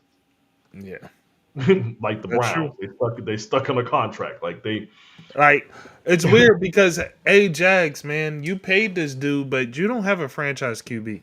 Trevor nah. Lawrence is not a no, he's not it. If Jackson Dart's there, I'm taking him. If I'm the Jags, But I'm they already paid Trevor Lawrence. Like it's too late. yeah, like I said, stuck in that contract, right? So I don't know how that works out for somebody like a Jackson Dart, like because even when you talk about guys like you talk about Cam Ward and Shador Sanders and people like, ooh, who's going to get it? The Giants going to get them? You know what I'm saying? Really, let's be honest. Giants, Jets. Once you get past that, everybody's in a weird situation. Yeah. Like Well, everybody's in a weird situation. the Saints could be a potential landing. Saints. If I was the Saints, I would have moved up already. I'm just, but yeah, maybe, right? But we'll see how this plays out. Um, oh man, get out of here, boy! Get out of here! Get out of here, boy! Generational talent, Trevor. Yeah, that's But yeah, Jalen Milrow is somebody who it's funny, man. I have less questions about Jalen Milrow than I did about Bryce Young. But they don't talk about Jalen Milrow the way they talk about Bryce Young, or the way that they talked about Bryce Young coming out of college. Right. But yeah, I'm to be honest, for me, the people that I'm curious to see where they go is I just want to watch Ashton Genty play in the Yeah. NFL. I Yeah, I haven't been don't care where excited. he goes. I just hope he goes somewhere that's actually going to utilize him. Thank you. The last time I saw a running back that made me feel like I want to see where he goes was Christian McCaffrey, because I felt like people were still sleeping on Christian McCaffrey somehow after college. Like he was, he got snubbed. I felt like he got snubbed for a Heisman. I felt like people just didn't talk about Christian McCaffrey in that way when he was coming out of college, the way that I felt like they should have been. And I feel like, like Saquon is different. Everybody was like, yo, take Saquon. They were talking about taking a running back in the top three. You know what I'm Yeah. saying? So like Saquon got that. So it's this a different situation. But I want to see, because they're talking, people after the Penn State game were talking a little bit down on Ashton Genty, and they're talking about his size, they're talking about whether or not he'd be a good NFL running back. I feel like I'm hearing some of the same things they were saying about CMC, with CMC's size, his speed, and I'm like, dog, like the tape don't lie, bro. Right. When it comes to running backs, and I felt like the Penn State game did the opposite for me. I was like, they got 8-9 in the box, and that's Penn State putting 8-9 in the box against Boise State. Yeah. And the man still was able to go for like 28 for 130 or whatever. And I'm like, dog, you can. Oh, he got shut down. All right, man. That let me know that you can't do anything about him. So I'm ready. I want to see where Ashton Genty goes. I don't really care where Cam Scatterbo goes unless he's on the Niners, because I just don't feel like any team is going to use him properly. To be real, what do you like? You know what I mean? Like, do you feel like a team is going to have an idea of what they want to do with Cam Scatterbo? Um. mm, They I. go they go try to turn him into Taysom Hill. I'm, what? I'm just saying, like real rap. They're like, yeah, he can really run. He's strong. He's undersized. He's just a football player. Now you want him to throw passes, play tight end, and occasionally get in on a run play. mm, Like I don't think he's athletic enough to be a gadget guy. okay. Fair enough. All right. But yeah, either way. So Ashton Genty is my guy. The Savion Williams, I've talked to you about him. I want to see where he goes, just because I think he's an interesting player. He's like a 6'5" Debo Samuel. I would like to see him, even if he doesn't end up on my team. I want to see where he goes. Yeah. I really wanted to talk about some NBA stuff tonight, but it's getting late. I was gonna say, go ahead, get your nugget shit off, man. Get your Yeah, nugget hey shit off. man, it's getting late, man. You know what I mean? I'm just gonna say it very quick. You know, my Denver Nuggets, they went out there, had a great game against uh, a fully ready and complimented Warriors team. The Warriors had they're on a heavy win streak. Well, not heavy, but they all were on a win streak. And the short-handed Denver Nuggets put a kibosh and into all that. And great in what was a good game, man. Westbrook came out and pretty much was the maestro of the game. He was the composer of this game. Came Hmm. out, had seven. He had 7, 8 rebounds. I mean, not rebounds. Assists, and we was just in the second quarter. I think he ended the second quarter with 11 assists.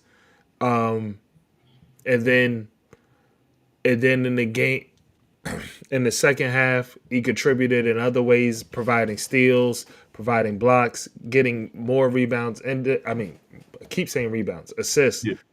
and ended the game with 16 assists, 11 rebounds, 3 blocks.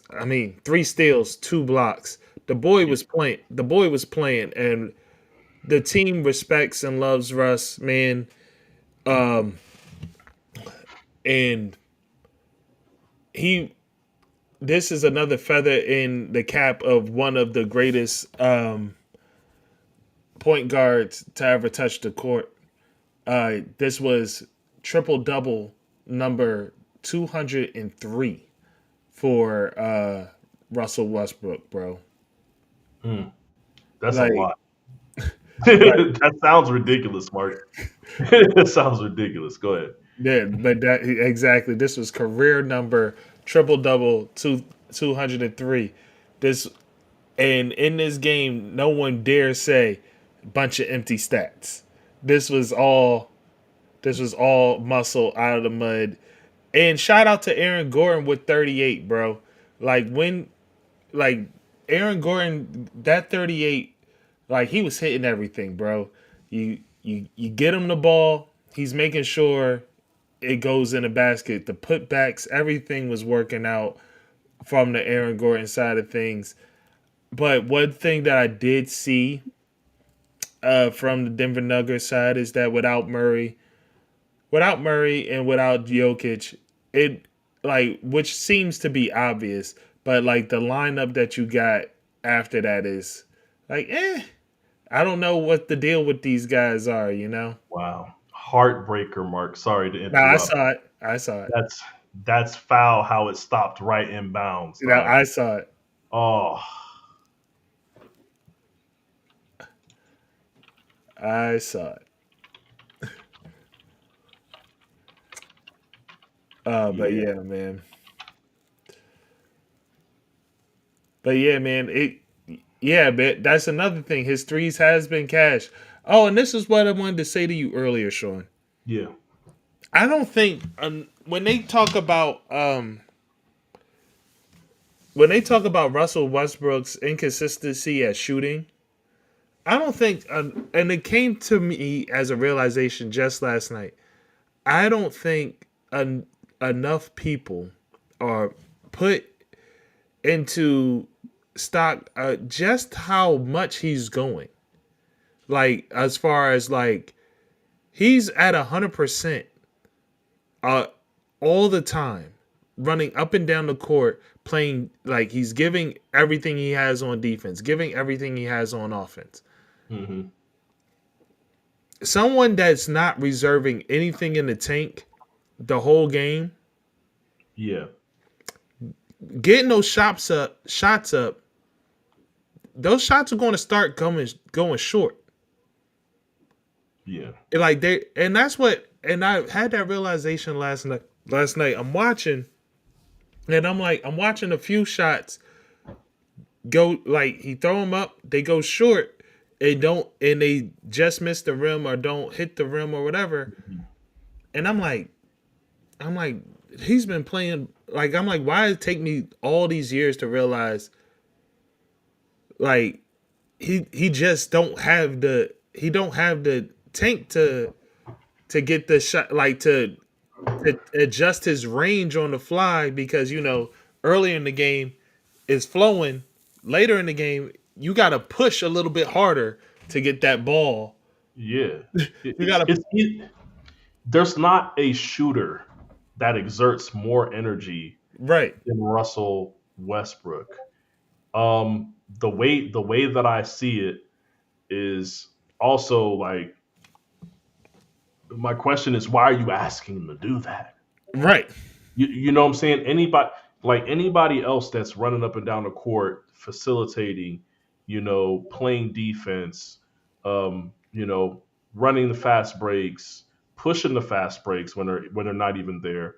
Um, Anybody else that you ask to do that, you know what I'm saying? Consistently play in and play out, you don't ask them to shoot. You know what I'm saying? Like nobody's asking that type of player to shoot. And then I hate the fact that it's like, yo, well, when he's spotted up outside of the 3 point line, waiting for somebody to pass to him, and somebody passed to him, he missed the shot. That's not in the game rhythm. That's not in the rhythm of his natural game, right? He's not a spot up shooter. Some people aren't spot up shooters. Like are. Some people can get their shot creators, and when they create their shot, they can make that. But they're not spot up guys, and I just feel like he's being penalized for not being a spot up guy. So yeah, let him play. When you notice, when you let him play his game, he's able to get those off. right. So So, but yeah, man. But Russ is definitely one of, like, without saying, Russ is one of them. And another thing is, man, on the Warriors side, man, of that game, Kaminga was playing great defense, bro. He was out there giving his all on defense. I thoroughly enjoyed watching that game last night. There's another great game that should be starting right about now. We got tonight. We got Warriors Bucks. So let's see if anybody is. Oh, now Steph Curry is getting a night off, so he won't be playing tonight. So maybe he need a night to recover. yeah, I'll talk that after shit last night, for you. Yeah. yeah, after last night, he's like, but he's the only person not playing. Steph Curry is the only person that's getting rest, so they will have Jimmy Butler. So Look, man, I look. Steph can get rest whenever he wants, in my book. yeah, He could get rest with it. Yo, before Jimmy showed up, this man Steph been carrying the team. You know what I'm saying? Draymond sure as hell hadn't been helping. You know what I'm saying? So like, nah, man, nah, he wanna rest. He wanna take a night off. He can do that. So, right. but yeah, is that it? That's all you got. That's all I got, man. I don't want to keep nobody around. You know what I mean? I don't want to talk too much. I mean, I do want to talk more NBA stuff because I didn't have Zion Williamson being healthy, in shape, and playing a full season on my bingo card for the NBA this year. But here we are. You know, and I don't know what it's going to look like come playoffs, but I do know that Cat Williams in the Knicks is working out better than I thought it would in the regular season. You said Cat Williams. Yeah, Cat. Cat. Don't put that on Cat Williams. I Now. didn't mean to That's say Cat. Cat, That's but Carl Anthony Towns. Just yeah, don't I put didn't mean that. to. Yo, Hey, this is what I'll say. It's working out. It is working out better than I expected, but it's still working out how I expected. right. My question marks were in the playoffs, Mark. Yeah, and that's When why I you said have I to can't play speak to the big playoffs. man for 7 games in a row, like when you have to actually play. Right, So we're gonna see what happens. But the good thing is, obviously we knew he was familiar with Tibbs and all that shit. So like from the Minnesota days. So like we knew. I thought that the chemistry would be there, but just my question is what you gonna do in the playoffs, big fella? What you gonna do? Right. But Zion, that's one thing I could say for the Saints. Whoever's on Zion detail, keep Mariah Mills as far away from that man as possible. You see what happened when he away from her. You see what happened. All of a sudden, he's able to stay in shape. All of a sudden, he's able to make it through a whole season. I don't look. Do I have proof, Mark? I don't. I 1,000% believe that there's a direct correlation. I can't tell you, but all I can say is that he has terrible taste. Like, Absolutely horrendous, Mark. You know what? But as a sheltered young man, that he was, I feel like it's good to get that out of your system. Don't do it again, sir. It's out yeah, of your look around, open your eyes. If you lift your head up, man, you'll look around and you'll see that you could do better. You know what yeah. I'm saying? Stay away from Brittany Renner. Hey, he's right. Troy, you right. Watson does play too fast. Like that was getting him into some trouble last night. Watson was getting him into some trouble, and um, you could also see it. That was another thing. You could also see it that the pace of Westbrook and the pace of the game in general last night was getting to a lot of the Denver Nuggets players. Like they started getting lead feet in the second half of the game, and that was affecting um, the game in a way that allowed the Warriors to start to try to mount a comeback because you had players that was just kind of standing still, and that's where the defense was able to get turnovers because they weren't moving the way that they should have been in transition and stuff. But one particular player, Jalen Pickett, that boy was awful. Number 24, he was Yeah, awful. He was he a said, he was a net negative on the court. said Like he walked in there, started stinking it up right away, he huh? yeah, he came in and it was just all bad from downhill from there. In the plus minus category, he was -6. Boy, Um, he was 1 for 6 from the field. He had 3 personal fouls and in 2 turnovers. Sean, he played 10 minutes yeah. You want to know what else? He went 1 for 6. Yeah, How you put up that? Why are you putting up that many shots, my man? in What's up? 10 What's up? minutes. In 10 minutes. Hey, who gave you the green light for that? Do you practice that shot? I feel like Patrick Ewing right now, dog. What you doing, man? Like Like exactly in 10 minutes. Why did that happen? hey, he tried to fill out his stat sheet. He don't care if it's fouls. He don't care. He don't care if it's turnovers. He said I'm gonna fill out this stat sheet one way or another, my boy. I'm gonna have We gonna I'm get gonna this have a shot one for in every tonight. category. I'm gonna have a one in every category, man. Watch it. Yeah. Damn, that's crazy. Because I remember I told you, you were like, man, there's one dude, and I was like, let me look it up. And when I looked it up, that was the first thing that jumped out. I was like, he did all that in 10 minutes. Like, I was like, this is crazy. 1 for 6, boy. Hey, somebody should have pulled you out 5 minutes earlier, boy. Exactly, like Doug. It was nasty. He like I was like it was at the point I was like, Doug, if they give up this lead, it's because of him. Yeah, that's crazy, bro. I can only imagine what it looks like when you put up that many shots in 10 minutes. I can imagine what you was watching, Mark. Like, what's going on? Like, like Like, absolutely not, sir. like Doug, how you have that many turnovers already? Like, what are we doing? And you just fouling people all over the place? All right. Nah, man, say I'm gonna get on the court, get active.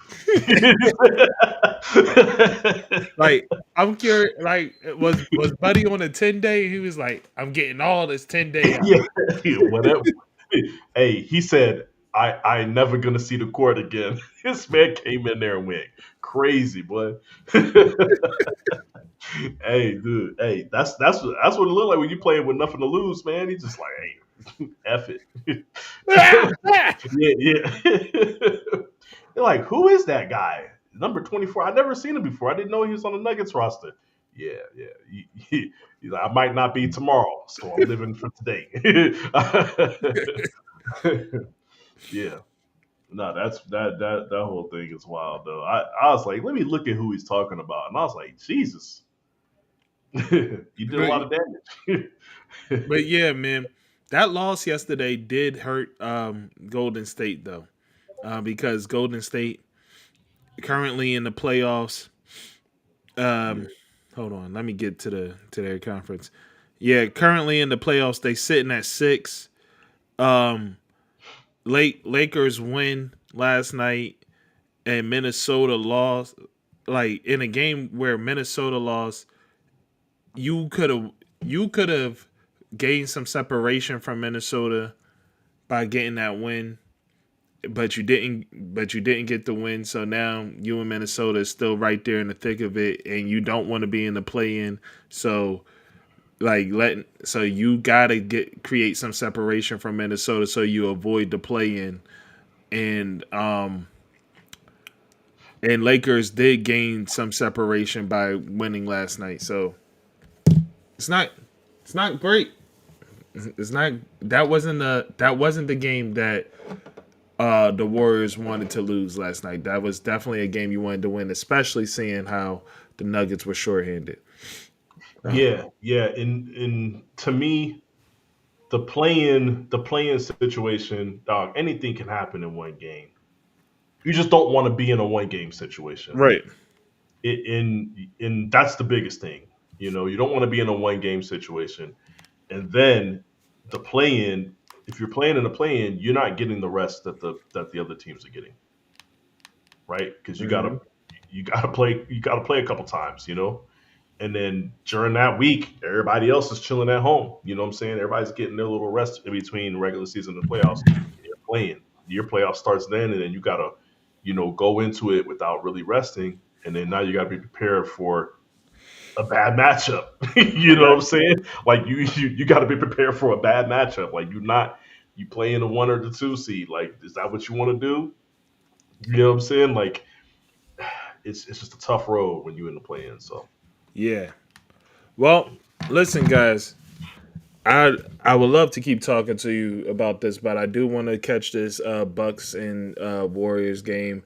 I hmm also want to just get off in general because it's getting late, and I'm just going to be honest about that. And I want to wish you guys a good night, and say all the normal spiel stuff that you know. Remember, it's only entertainment.